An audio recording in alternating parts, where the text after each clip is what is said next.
Good morning, everyone. Before we begin our presentation, allow us to introduce ourselves. My name is Mary, and my friend is Anthony. We are fourth semester students of the D3 Radiology Study Program. We are going to talk about the diagnosis of blood abnormalities in connection with diabetes mellitus. There are 10 points we are going to discuss. I am going to discuss point 1 until 3 and point 7 and 8, and my friend Anthony is going to talk about point 4 until 6 and point 9 and 10. Diabetes mellitus, the ninth leading cause of death globally, is connected to the hospital load. Hospitals often have a big number of diabetic patients seeking diagnosis, treatment, and care. Point 1 is the definition of diabetes mellitus. Diabetes mellitus is defined as a metabolic disorder in which the body's ability to produce or respond to insulin is impaired, resulting in elevated blood glucose levels. Point 2 is the types of diabetes mellitus. There are 3 types of diabetes mellitus. Type 1 diabetes is an autoimmune condition where the pancreas can't produce insulin and requires lifelong insulin therapy. Type 2 diabetes is a metabolic disorder due to insulin resistance and insufficient insulin production. Gestational diabetes occurs in pregnant women due to hormonal changes affecting insulin production, resolves after birth but increases the risk of type 2 diabetes later. Point 3 is the signs and symptoms of type 2 diabetes.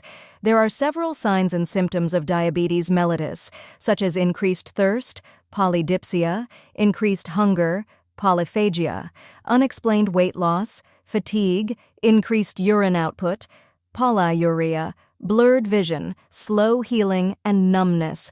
Now my friend Anthony will continue the presentation. Thank you, Mary. I am going to talk about point 4 until 6.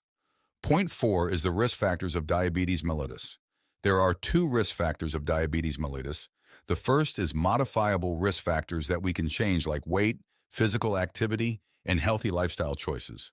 The second is non-modifiable risk factors that we cannot change, like family history, age, ethnicity, and gestational diabetes. Point 5 is the treatment of diabetes mellitus. Type 1 diabetes mellitus can be treated by insulin injection. Oral medications can treat type 2 diabetes mellitus. Lifestyle modifications can also treat diabetes, like a balanced diet with controlled carbohydrate intake, physical activity like regular exercise to help lower blood sugar levels, and improve insulin sensitivity, and weight management to achieve a healthy weight. Point 6 is the diagnosis of diabetes mellitus. Type 2 diabetes can be diagnosed by hemoglobin, A1C, HbA1c test, fasting blood sugar test, oral glucose tolerance test, and random blood sugar test. Now my friend Mary will continue the presentation. Thank you, Anthony.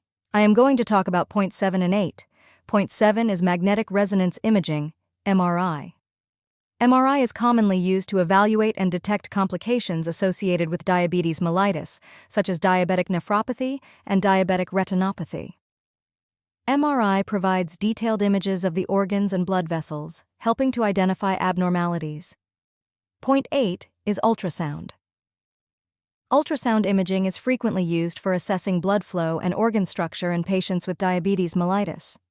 Ultrasound is very useful for examining blood vessels and detecting vascular abnormalities.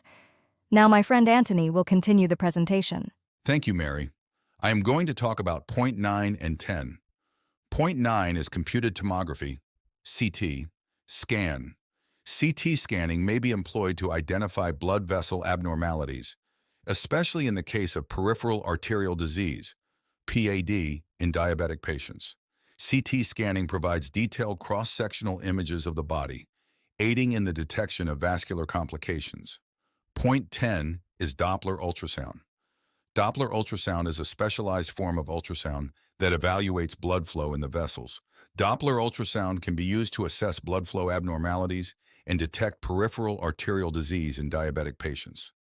That's all about our presentation, and thank you for listening.